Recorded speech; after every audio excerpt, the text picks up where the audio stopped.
बस उसी धन का अभिमान है। कोई बात नहीं भैया, सेठ जी ने तो मेरी बात नहीं सुनी, कोई बात नहीं। पर मैंने भी आचार्य ज्ञान सागर जी महाराज, उपाध्याय साधु संत आरका मां स्वस्ति भूषण माता जी और बड़े बुजुर्गों के मुख से एक बात सुनी है। क्या भैया? कि जो व्यक्ति अपनी धन संपदा पर अभिमान करता है वह अगले भव में हाथी बनता है।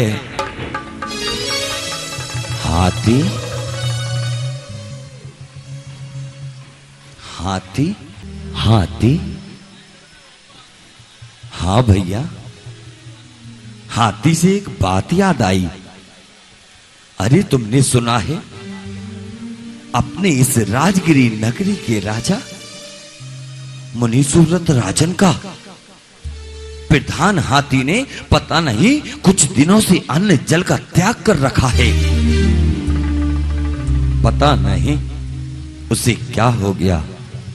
सुनने में तो मुझे भी आया था। अब यह तो उस हाथी का महावती जाने।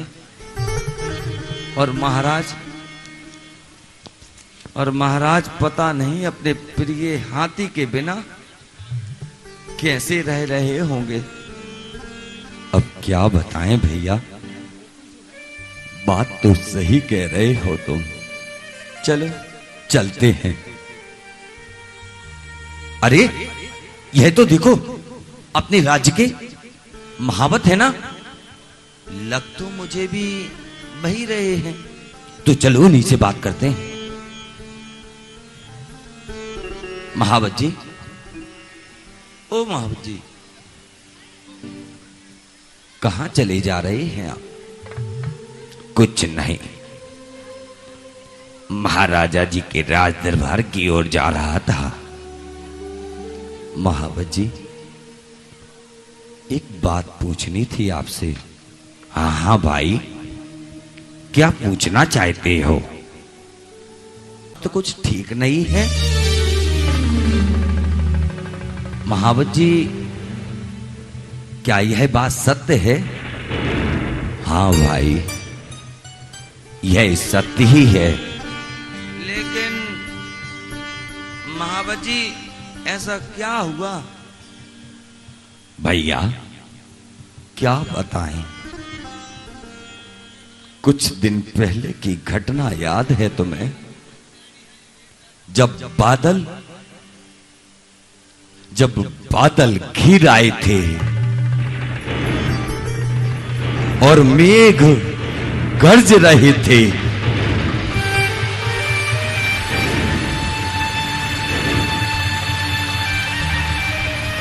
उन्हीं मेघों की गर्जना सुनकर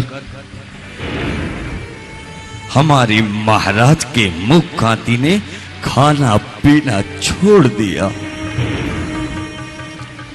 यह समझो कि वह निशब्द हो गया। बस इसी विषय पर चर्चा करने राज दरबार में जा रहे हैं। अच्छा महावत जी, तो हम आपके साथ चलें महाराज के राज दरबार में? हाँ भाई, चलो भाई, चलो, आओ चलते हैं।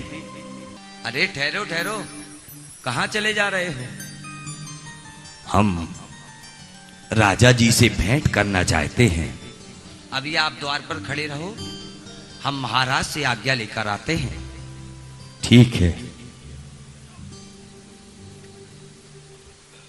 महाराज की जय हो।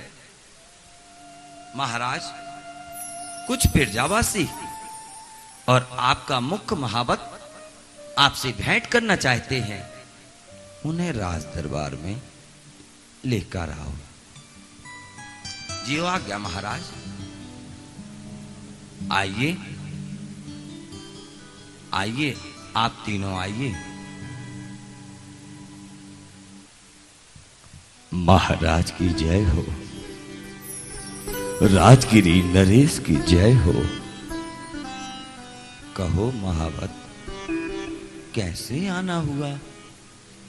महाराज, आप तो जानते ही हैं, आपके प्रिय हाथी का स्वास्थ्य दिन प्रतिदिन गिरता जा रहा है और महाराज, मुझसे उसकी वह दुर्दशा नहीं देखी जा रही। आखिर ऐसा क्या हुआ मेरे प्रिय हाथी के साथ? महाराज, अब क्या बताऊं?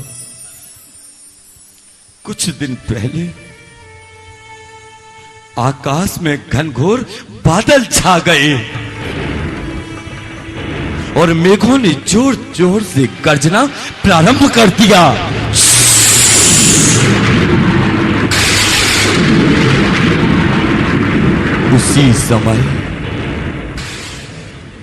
उसी समय आपका हाथी ने आपके हाथी ने अन्न जल का त्याग कर अस्वस्थ हो गया।